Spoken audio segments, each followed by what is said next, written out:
আসসালামু আলাইকুম গাইজ। এখন আপনাদেরকে দেখাবো অতিরিক্ত গরমে কিভাবে মুরগির মৃত্যু ঝুঁকি, স্ট্রোক ঝুঁকি থামানো যায়, কমানো যায়। এই যে আজকে কিন্তু তাপমাত্রা খুব বেশি, প্রায় 40-এর কাছাকাছি তাপমাত্রা। আজকে অনেক গরম পড়তেছে আমাদের এদিকে। ব্রয়লার মুরগিগুলো এই যে আজকে বয়স হচ্ছে 17 দিন, ওজন হচ্ছে 750 থেকে 800 গ্রাম। এগুলি এখন এই গরমে এদের ঝুঁকি বেশি থাকে আর কি।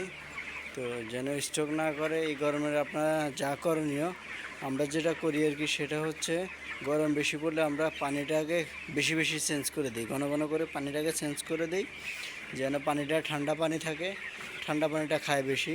পানিটা চেঞ্জ করে দেওয়ার সাথে সাথেই কিন্তু পানির পাত্রের মধ্যে মুরগি লেগে থাকে পানি খাওয়ার জন্য। আর হচ্ছে এই ঘন ঘন করে পানি চেঞ্জ করে দিবেন, এবং এই যে দূরত্ব যেন একটার গায়ের সাথে একটা না লেগে থাকে। এই যে দেখেন আমাদের আমরা যতটুকু জায়গা দিয়েছি, যে স্পেস, এটা আপনার এই মুরগির জন্য পারফেক্ট। এটা একটার গায়ের সাথে আরেকটা লাগতে হয় না। যদি কম জায়গা থাকে তাহলে দেখা যাচ্ছে এরা যখন বসে থাকে বা শুয়ে থাকে, মুরগির শরীরে তাপমাত্রা এমনিতেই অনেক বেশি থাকে, প্রায় 110-এর মতো থাকে মুরগির শরীরে তাপমাত্রা। তো এটা একটা শরীরের সাথে একটা শরীর লেগেই কিন্তু ওরা গরমে হিট স্ট্রোক করার সম্ভাবনা 99% থাকে।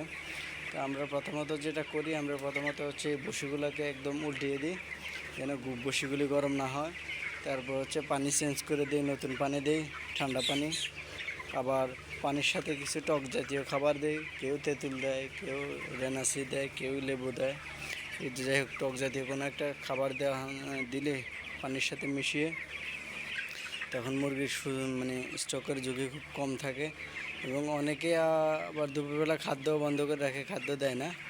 এখন আমরা কিন্তু এটা খাদ্য, যে আমাদের প্রতিটা পাত্রের মধ্যে কিন্তু খাদ্য আছে, আমরা খাদ্য বন্ধ করে নেই, আমরা খাদ্য দিয়েছি। এবং আমরা সিস্টেম অবলম্বন করে চলি যেন কোনো ধরনের বিপদ না ঘটার সম্ভাবনা থাকে। এই যে দেখেন, এই যে এরা পানি খাচ্ছে, এরা খাবার খাচ্ছে। তারপরে হচ্ছে এই যে প্রতিটা পাত্রের মধ্যে কিন্তু খাবার আছে আমাদের। তো দর্শক, আপনারা যারা ব্রয়লার মুরগির খামার করেন, পরিচালনা করেন, তাদের জন্য শুভকামনা রইল, এবং আমাদের জন্য আপনারা দোয়া করবেন। আর যারা আমার ভিডিওটি নতুন দেখতেছেন, তারা অবশ্যই আমার চ্যানেলটিকে সাবস্ক্রাইব করে নেবেন, যেন আমরা নতুন ভিডিও দেওয়ার সাথে সাথে আবার আপনাদের কাছে পৌঁছে যায় ভিডিওটি। আপনারা আমাদের ভিডিওটা দেখে আপনারা একটা খামার পরিচালনা করতে পারবেন। কারণ আমরা শুরু থেকে শেষ পর্যন্ত কীভাবে মুরগির লালন পালন, রক্ষণাবেক্ষণ করতে হয় সেটা আপনাদেরকে অবশ্যই দেখাই এবং দেখাবো। এই যে গরম বেশি পড়ার কারণে আমরা সবগুলি ফ্যান চালিয়ে দিয়েছি, ফ্যান আছে। তারপরে হচ্ছে হলো 2 পাশ থেকে 3 পাশ থেকে ফ্যান দিয়েছি। তারপর ঠান্ডা পানির ব্যবস্থা করেছি, এবং আপনার বসি ঘন ঘন করে উল্টিয়ে দিতেছি যেন বসি কোনো গরম না হয়, মুরগিরও গরমে কোনো অস্বস্তি ফিল করে না। দেখেন, আপনারা নিজেরাই দেখতে পাইতেছেন মুরগি রিল্যাক্সে আছে এরা, এবং দৌড়াদৌড়িও করতেছে। যখন এরা গরমে অস্থির থাকবে তখন এরা হাঁপাবে, নড়াচড়া কম করবে, কারণ এরা খুব রিল্যাক্সে আছে, খাবারও খাচ্ছে, পানিও খাচ্ছে, দৌড়াদৌড়ি করতেছে। ধন্যবাদ। আজকের ভিডিওতে এই পর্যন্তই, আবার দেখাবো অন্য কোনো নতুন ভিডিওতে। আসসালামু আলাইকুম।